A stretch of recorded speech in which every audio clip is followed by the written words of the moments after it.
एक लड़का जिसने अपने गांव की गलियों से निकलकर पूरे राज्य की तकदीर बदल दी। एक इंजीनियर जिसने तारों को जोड़ना छोड़ा और लोगों के दिलों को जोड़ने निकल पड़ा। बिहार की राजनीति का वो नाम जिसने जंगल राज को सुशासन में बदला। मिलिए सुशासन बाबू नीतीश कुमार से, एक ऐसे नेता जिसने जाति नहीं काम की राजनीति की और बार बार मुख्यमंत्री बनकर दिखाया कि अगर इरादे साफ हों तो कोई भी सपना छोटा नहीं होता। 1 मार्च 1951 बिहार के पटना जिले के छोटे से कस्बे बख्तियारपुर में एक बच्चा जन्म लेता है जिसका नाम रखा गया नीतीश कुमार। घर में लोग प्यार से बुलाते थे मुन्ना। उनके पिता राम लखन सिंह एक आयुर्वेदिक वैद्य और स्वतंत्रता सेनानी थे और माँ परमेश्वरी देवी एक गृहिणी। यहीं से नीतीश को सादगी, ईमानदारी और सेवा के संस्कार मिले जो आगे चलकर उनकी राजनीति की बुनियाद बने। नीतीश ने प्रारंभिक शिक्षा हरनौत के स्थानीय स्कूल से प्राप्त की। फिर उन्होंने दाखिला लिया पटना इंजीनियरिंग कॉलेज जो आज NIT पटना के नाम से जाना जाता है। उन्होंने 1972 में इलेक्ट्रिकल इंजीनियरिंग की डिग्री ली और जल्द ही बिहार स्टेट इलेक्ट्रिसिटी बोर्ड में अभियंता के पद पर नौकरी भी मिल गई। लेकिन उनके दिल में कुछ और था। बिजली के तारों से ज्यादा उन्हें समाज की नसों में करंट दौड़ाना था और वहीं से शुरू हुआ उनका राजनीति का सफर। राजनीतिक सफर की शुरुआत हुई 1974 के JP आंदोलन से, जहां जयप्रकाश नारायण के नेतृत्व में संपूर्ण क्रांति की आवाज उठी। नीतीश न सिर्फ इस आंदोलन में सक्रिय रहे बल्कि आपातकाल के दौर में गिरफ्तारी भी झेली। ये अनुभव उनके भीतर एक मजबूत राजनीतिक सोच को जन्म देता है, एक सोच जिसमें सत्ता नहीं सेवा प्राथमिकता थी। 1985 में नीतीश कुमार ने हरनौत विधानसभा क्षेत्र से चुनाव लड़ा और जीतकर बिहार विधानसभा पहुंचे। नीतीश का ग्राफ तेजी से बढ़ा। 1989 में वे 9वीं लोकसभा के लिए चुने गए। दिल्ली की राजनीति में उन्होंने अपनी मौजूदगी दर्ज कराई और जनता दल के महासचिव बने। 1996 से 2004 तक वे केंद्र सरकार में मंत्री पदों पर रहे। रेल, कृषि और भूतल परिवहन जैसे अहम मंत्रालय उनके जिम्मे रहे। खासकर रेल मंत्री के तौर पर उनके फैसले आज भी यात्रियों को याद हैं। नई ट्रेनों की शुरुआत, समय पालन, साफ सफाई और यात्रियों की सुरक्षा जैसे मुद्दों पर नीतीश ने क्रांतिकारी काम किए। उन्होंने हर इंजन में विकास का डीजल डाला। लेकिन नीतीश की असली परीक्षा तब शुरू हुई जब उन्होंने वर्ष 2000 में पहली बार बिहार के मुख्यमंत्री पद की शपथ ली। सत्ता मिली लेकिन समर्थन नहीं। सिर्फ 7 दिन में उन्हें इस्तीफा देना पड़ा। ये हार नहीं थी बल्कि भविष्य की नींव थी। नीतीश पीछे नहीं हटे, वो लौटे और इस बार पूरी ताकत से। 2005 के चुनाव में उन्होंने बिहार को वो दिखाया जो पहले कभी किसी ने नहीं देखा था, काम की राजनीति।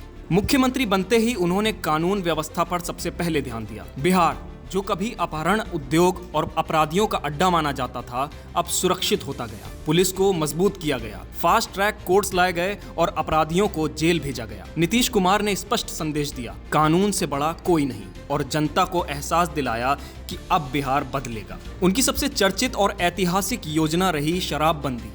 2016 में उन्होंने बिहार में पूर्ण शराबबंदी लागू की। आलोचकों ने कहा कि ये कदम आत्मघाती है, लेकिन नीतीश ने कहा अगर महिलाओं ने शराबबंदी की मांग की है तो मैं पीछे नहीं हट सकता। इस फैसले ने उन्हें सुशासन बाबू की पहचान दिलाई। महिलाओं के लिए नीतीश की नीतियां हमेशा केंद्र में रहीं।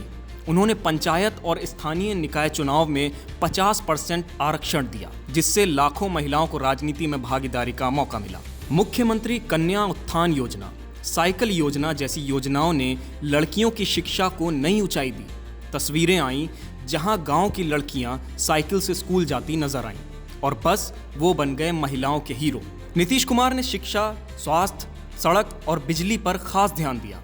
लाखों शिक्षक बहाल किए गए, हर गांव को बिजली से जोड़ा गया। स्वास्थ्य केंद्रों में डॉक्टरों की उपस्थिति सुनिश्चित की गई और सड़कों का ऐसा जाल बिछा कि बिहार की तस्वीर ही बदल गई। जिन गांवों में पहले कीचड़ से भरे रास्ते थे, वहां अब पक्की सड़कों पर बसें दौड़ने लगी। उनकी नीतियों को राष्ट्रीय और अंतर्राष्ट्रीय स्तर पर सराहना भी मिली। उन्होंने CNN, IBN, NDTV, फोर्ब्स और फॉरेन पॉलिसी जैसी प्रतिष्ठित संस्थाओं ने अवार्ड से नवाजा। 2012 में उन्हें टॉप 100 ग्लोबल थिंकर्स की सूची में शामिल किया गया। ये किसी फिल्मी किरदार की तरह लग सकता है, लेकिन नीतीश की कहानी सच्ची है, मिट्टी से उठकर आकाश छूने की। लेकिन राजनीति में सब कुछ सीधा नहीं होता। नीतीश कुमार कई बार राजनीतिक यूटर्न के लिए भी सुर्खियों में रहे।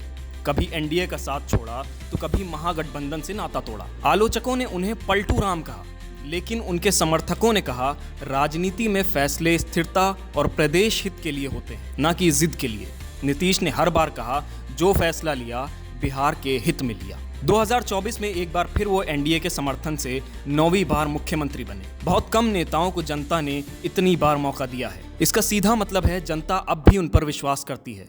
आज नीतीश कुमार सिर्फ एक नेता नहीं है, वो बिहार के लिए एक सोच, एक दिशा बन चुके हैं। उन्हें सुशासन बाबू कहना कोई राजनीतिक नारा नहीं, वो एक सच्चाई है जो जनता ने दी है। उन्होंने दिखा दिया कि राजनीति में सिर्फ जात पात नहीं, नीति और नियत भी चलती है। उनकी योजनाओं जैसे हर घर नल का जल, बिजली हर घर तक, शिक्षा के अधिकार, निशुल्क दवा वितरण, पोलियो उन्मूलन कार्यक्रम, ई शक्ति योजना और इंजीनियरिंग कॉलेजों की स्थापना, इन्होंने बिहार को एक नई पहचान दी। उन्होंने बार बार ये साबित किया कि विकास और जनहित से बड़ा कुछ नहीं है। अब जब भारत के नेताओं की बात होती है तो नीतीश कुमार का नाम एक स्थिर, सादगीपूर्ण और संकल्पशील नेतृत्व के रूप में सामने आता है। वे सोशल मीडिया से दूर रहते हैं, भाषणों में आग नहीं उगलते, लेकिन उनका काम बोलता है और यही उनकी सबसे बड़ी ताकत है। तो अगली बार जब आप बिहार की सड़कों पर सफर करें, गांव में बिजली की रोशनी देखें या पंचायत भवन में महिलाओं की मौजूदगी महसूस करें,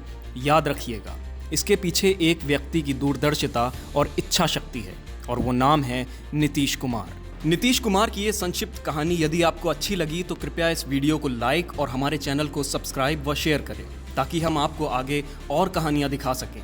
आपके सुझावों का भी हमेशा स्वागत रहेगा।